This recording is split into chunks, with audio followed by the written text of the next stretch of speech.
Okay, we are rejoined now. Very happy to be rejoined by Stefan Padfield, Deputy Director at the National Center's Free Enterprise Project, which is the original and premier opponent of the woke takeover of American corporate life. And I'm sure you've been here before when he's joined us. The Free Enterprise Project has this great initiative, along with nationalcenter.org, where they take part in shareholder meetings at big corporate companies like Amazon, McDonald's, PayPal, and others. And they actually try to hold them accountable as shareholders for some of their quote unquote woke policies that are very easily argued to be discriminatory. So, Stefan, welcome back to State of the Nation. It's great to see you. Timothy and I understand there's been some more meetings this week. Tell us what happened. Sure. Well, first of all, thanks a lot for having me back. It's great to be back. And yeah, we've been very busy at the Free Enterprise Project. The main meetings this week were at Amazon, McDonald's, PayPal, and First Energy. And they were four different proposals. So at Amazon, we had what we call a financial sustainability proposal. This is essentially reverse engineering some of the left's environmental sustainability proposals. So instead of asking whether the corporation is being careful about being sustainable in light of climate and so forth, we're asking whether they're being sustainable in terms of their policy positions, their partnerships, their charitable contributions. So that was Amazon. And then at McDonald's, we asked specifically about charitable contributions, wanting more disclosure about those because some of those charitable organizations are doing some pretty radical things. And then at PayPal, we had what we call a civil workforce liberties proposal.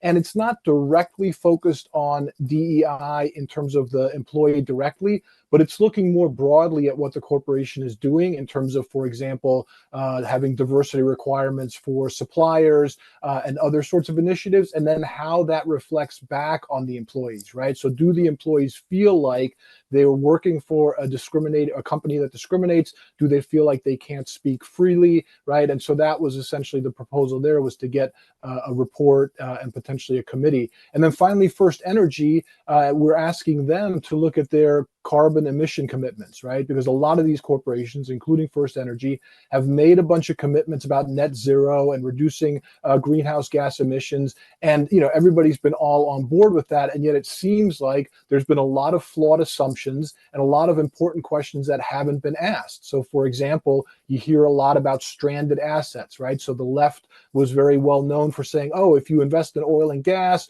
those assets are going to be quickly stranded and you're going to have to write them off. Well, now it seems like the complete opposite is the truth, which is all your investments in green energy are likely to be stranded and you're likely to be jumping back on the oil and gas bandwagon. So that's what we're asking there, is for the company to look at its assumptions that underlie its commitments. Why are they making the commitments publicly at all if it just exposes them to more lawsuits potentially or SEC actions? And that's a rough overview of what we've been doing this week. It's fantastic work. First off, I want to focus on First Energy. You were talking about asking them to look at their net zero commitments. Timothy and I just yesterday were looking at reports that the World Bank is basically saying to farmers and to nations that we're going to stop all farming by whatever UN date, 2030, 2035, 2050. I can't remember. They have so many things they're going to take away from us at a certain point in time. I lose track, but that goes to energy also, I think, because they're looking at the EVs and battery operated this and that. But when you look at the analysis on these things, they turn out to be, like you said, stranded assets. Yeah, it is incredibly frustrating. I just saw something today that reminded people that Al Gore predicted many years ago, I think in 2009, that all the ice caps will be melted by 2014, right? And it seems like every year we get this horrific, hysterical predictions. I mean, literally since I was in eighth grade, I think I've heard these every year. And then, right, they just pass and nothing happens.